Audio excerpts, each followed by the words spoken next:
ने कहा कि एक ही ऑप्शन है पशुपतिनाथ पारस के पास कि वो बीजेपी में विलय कर जाए, बीजेपी के टिकट पर उनका प्रत्याशी लड़े। उसका कारण क्या एक ये भी है कि चिराग पासवान बिल्कुल नहीं तैयार हैं कि चाचा के साथ कोई उनका समझौता हो, उनका एलजेपी में कोई विलय हो, दोनों लोग साथ दिखें। क्या वो एकदम तय कर चुके हैं कि चाचा से बिल्कुल दूर रहना है? और दूसरा सवाल इसी में कि चिराग पासवान के मन की डील तो उन्होंने कर ही दी है, ऑफर किया तो भाई एलजेपी में तो वो मानेंगे नहीं, तो बीजेपी में आ जाओ, तो एक छत्र राज उनका हो जाएगा। तो क्या डील फाइनल की ओर बढ़ रही है चिराग की? देखिए, चिराग की पार्टी में चल क्या रहा है ये समझना बहुत जरूरी। चिराग के मन में चल क्या रहा है ये समझना भी बहुत जरूरी। मेरी रोजाना बात होती है, चिराग पासवान की पार्टी में ये बड़ा तगड़ा विश्वास है कि पशुपतिनाथ पारस के पीछे नीतीश कुमार खड़े।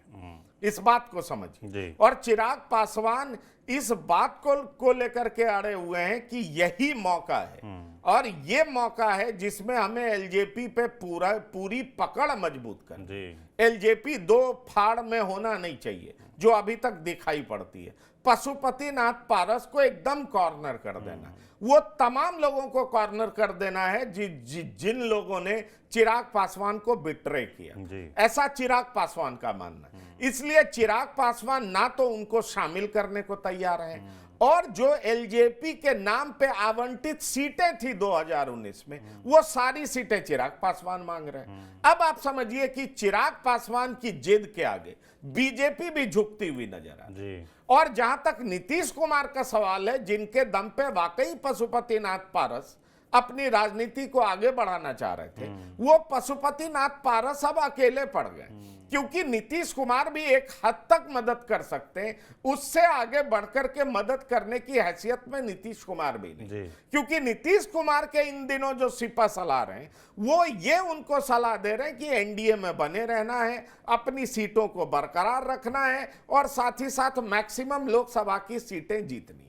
ऐसे में सवाल उठता है कि नीतीश कुमार सीएम भी बने रहेंगे, 16 सीटों पे चुनाव भी लड़ेंगे, और उसके अलावा आगे बढ़कर के अगर पशुपतिनाथ पारस के लिए बैटिंग भी करने लगेंगे तो जाहिर तौर पर एनडीए टूट जाएगी। चिराग पासवान चले जाएंगे, और चिराग पासवान को साथ बनाए रखने में न सिर्फ बिहार की बीजेपी इकाई यूनिट चाहती है, बल्कि बीजेपी का शीर्ष नेतृत्व भी चाहता है। ये भले हो सकता है कि चिराग को 5 के बजाय 4 के लिए अभी तक बीजेपी तैयार दिख रही है, वो 4 पे मना ले, ये अलग बात है, लेकिन वो 4 सीटें वही चिराग पासवान लेंगे जो उनको चाहिए, जो 2019 में एलजेपी की सीट थी।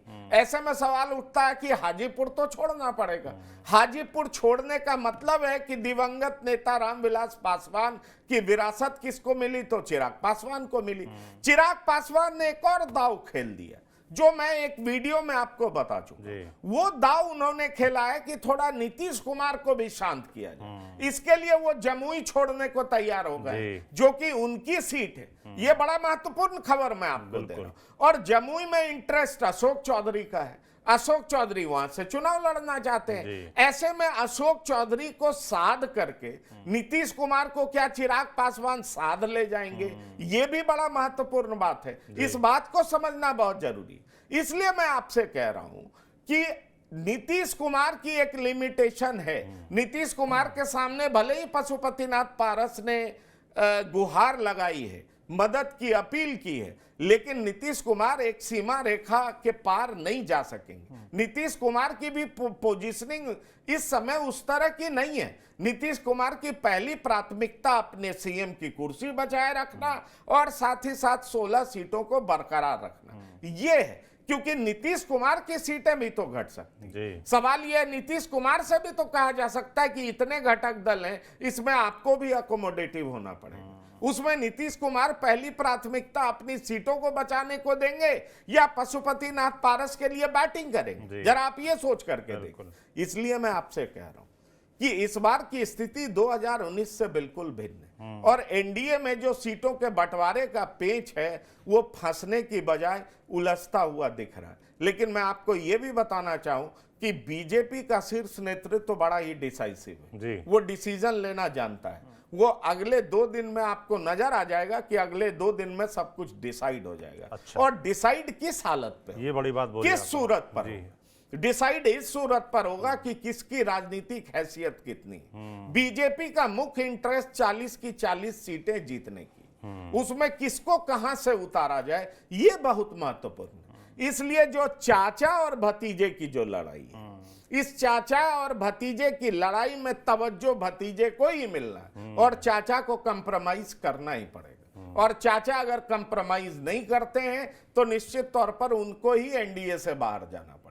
ये जो मैं समझ रहा हूं और जो मेरी जानकारी है उस आधार पर मैं आपको बता रहा हूं। भले ही उनके प्रवक्ता, उनके एमपीज कहें कि नवादा मेरा सीट है, समस्तीपुर मेरा सीट है, हाजीपुर मेरा सीट है, लेकिन बीजेपी उनको वो सीट देने नहीं जा रही। गठबंधन की सीटें उनको मिलने नहीं जा रही, क्योंकि चिराग पासवान को बीजेपी ज्यादा तवज्जो देगी और चिराग पासवान की बातें बहुत हद तक बीजेपी मानेगी, ये तय दिखाई पड़ रहा है। इसलिए इस बात को समझना बहुत जरूरी है कि पशुपतिनाथ पारस अब धीरे धीरे अलग थलग होते दिखाई पड़ रहे हैं। उन्होंने अपना रोना जरूर रोया है नीतीश कुमार के सामने, पर नीतीश कुमार ने यह भी कहा, मैं आपको बता दूं, मैं नाम नहीं ले सकता कि उनके पास कौन बैठे थे। नीतीश कुमार ने कहा कि देखिए कैसे पशुपतिनाथ पारस को हाजीपुर से हटाया जा सकता है, ये मैं जानता हूं, ये तो गलत है, वहां का सांसद वो है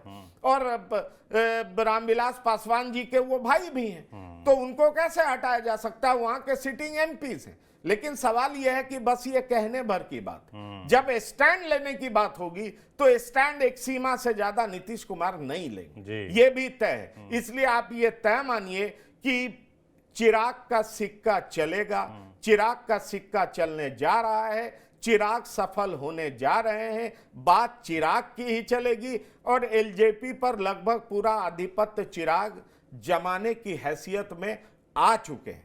और ये ऐसा इसलिए है क्योंकि मैं आपको ये बताना चाहूंगा कि पिछले 2 साल से चिराग ने गली मोहल्ले, शहर, चौक चौराहा हर जगह सभाएं की। चिराग को ये लग चुका था, जब 5 एमपीज उनके साथ से निकल गए थे तो चिराग को ये बात समझ में आ चुकी थी कि अब उनके हाथ में कुछ बचा नहीं है। अगर वो बिहार में दौरा नहीं करेंगे, अपना संगठन खड़ा नहीं करेंगे, लोगों से मिलेंगे नहीं और अपनी पार्टी को मजबूत नहीं करेंगे, संगठन को मजबूत नहीं करेंगे, तो उनकी राजनीतिक हैसियत कुछ रह नहीं जाएगी, क्योंकि उनकी पार्टी को उनके चाचा ने एक तरीके से कब्जा कर लिया। उनके साथी जिन पे उनको बहुत भरोसा था वो सूरजभान सिंह थे। सूरजभान सिंह कैसे उनका साथ छोड़ सकते थे? चिराग पासवान ने ऐसा कभी सोचा नहीं था, लेकिन ये सब कुछ हुआ और चिराग पासवान को तब एक ही विकल्प नजर आया कि अब मेरे साथ कोई नहीं, क्योंकि 2020 में वो अलग थलग पड़ चुके थे।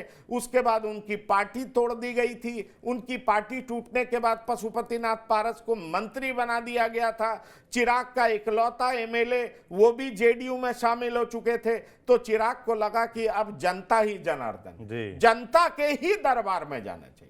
चिराग जनता के दरबार में गए, उन्होंने अपनी पार्टी को बिल्ड करना शुरू किया, अपने संगठन को खड़ा करना शुरू किया, अपना जो विजन है उसको लोगों को बताना शुरू किया और साथ ही साथ जिस तरीके से वो नीतीश कुमार के खिलाफ, साथ ही साथ सड़कों पर, यूथ के बीच में, गली मोहल्ले में, शहरों में, सड़कों पर संघर्ष करते आए, आज उसका परिणाम है कि बीजेपी भी इस बात को एक्नॉलेज कर रही है कि असली बारिश एलजेपी के चिराग पासवान ही है। इसलिए मैं कह रहा हूं आपसे कि प्राथमिकता के आधार पर भी आप देखेंगे तो तीसरे नंबर की पार्टी चिराग पासवान है और चिराग पासवान को वो महत्ता मिलने जा रही है।